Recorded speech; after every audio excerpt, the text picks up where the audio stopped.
Hackers had made such a perfect plan to steal $1 billion from Bangladesh's national bank that now even the world's strongest security system couldn't stop them. They got the network spied on by an invisible malware for a year. They made the world's 3 different time zones and national holidays their own. But those who planned so meticulously made such a small mistake that not even a second grader would have made. Just one spelling mistake ruined the dreams of billions of dollars. Welcome to Scope History Videos. Viewers, in January 2015, an email is received on the Bangladesh's National Bank's server. Along with a zip file, it was a phishing email in which a job applicant's CV was present. 3 employees of the bank not only opened the email but also downloaded the CV, without knowing that this action of theirs is going to be the cause of the biggest robbery in the history of Bangladesh. It so happened that the virus present in that zip file opened a backdoor in one of the 3 computers. The hackers who sent this email had their arrow aimed at the right target, and they activated a malware on the infected computer. This was not an ordinary computer virus, but it had a total of 3 parts. The first part left a loophole in the bank's private network, i.e., opened the thief's door. The second part made sure that no one could find out any information coming out of this thief's door, i.e., encrypted channel. And the third part was the most dangerous. This virus continued to scan the bank's network and began to record all the activity. Who is doing what? How money is transferred? Which PCs will be open on the day off, etc. For the next year, the hackers had learned so much about the Bangladesh National Bank's network without noticing, which perhaps the employees there did not even know. During this 1 year, they also learned that the National Bank of Bangladesh's foreign currency reserve account is present in New York's Federal Reserve System. The Federal Reserve System is the Central Bank of America, which is also called Fed in short. Almost all countries in the world keep their foreign currency reserves, i.e. dollars, in the Federal Reserve System of the United States. It is also a kind of bank. For example, if a country wants to import oil, it sends money from its account to another country's Fed account in New York Fed.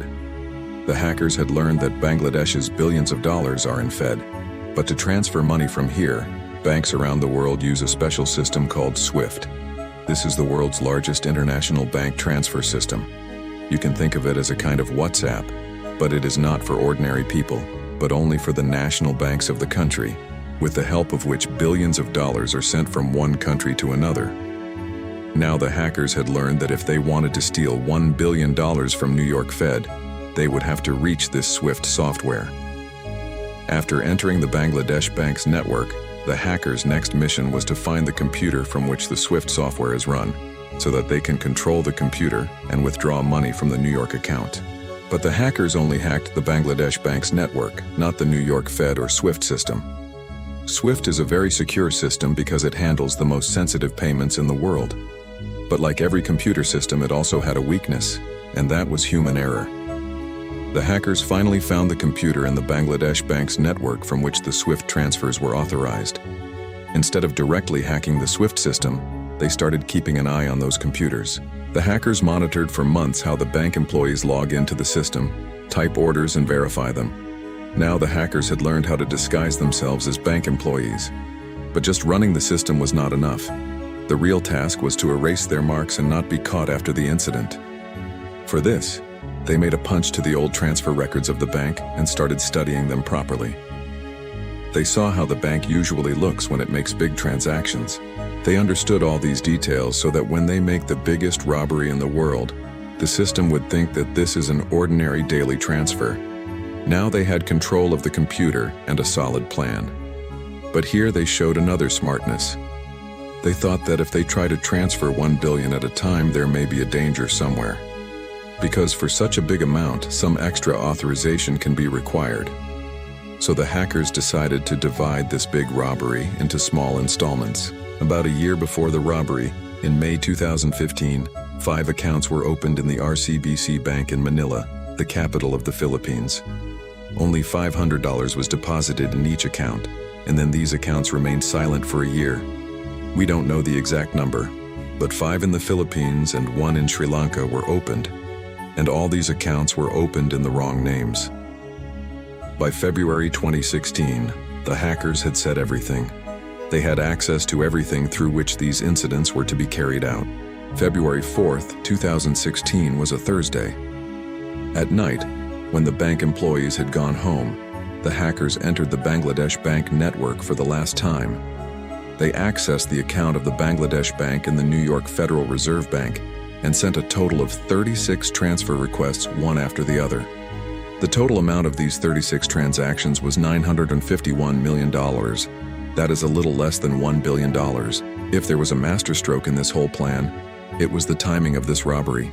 The hackers not only took advantage of the long weekend, but they also made a great plan in the face of 3 different time zones in the world. Bangladesh, where the robbery was taking place, New York, where the real money was lying, and the Philippines, where the money was to go. The time of these 3 places was different, and the hackers took full advantage of this time gap. Now on Thursday night in Bangladesh, the weekend started because there is a holiday on Friday. Banks were closed and no suspicious activity was present there. But at the same time, it was Friday morning in New York. That is, when Bangladesh was sleeping, the employees of the New York Fed were coming to work, and it was quite common for them to process these transfers. From Thursday night to the entire Friday of New York, the hackers had an open field. But they also took another deep move. The next Monday, i.e. 8th February, was the Chinese New Year holiday in the Philippines. This meant that even if a request was sent on Monday to alert the Philippine bank to lock accounts, the request would only be received on Tuesday, when they would log in their Swift software. That is, the hackers had 4 days from Friday to Monday, 3 countries, 3 time zones, and 4 days of silence. This was the most calculated robbery in the history of the world. The calculations were perfect, but what about the haste? It was Friday morning in New York, and the Fed was getting Swift requests one after the other, which looked completely real.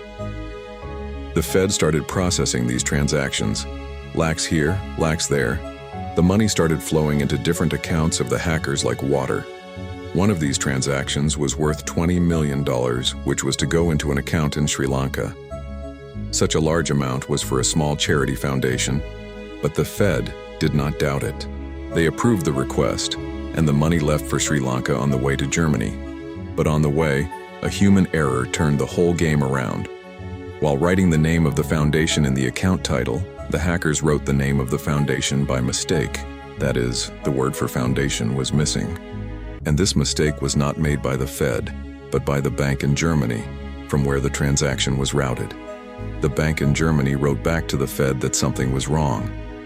This was the time when the New York Fed was shaken, and they realized that they had been deceived. They immediately tried to contact the Bangladesh bank, but it was Friday there. The bank was closed and no one was going to pick up the phone. $81 million had been transferred, but the rest of the transactions were held by the Fed. There, at 4 in the morning, the hackers completed their work and logged out of the Swift network. Their malware was now silently erasing all evidence from the system. But the question arises here that there was no such system in such a large bank that could have caught this theft? Absolutely there was.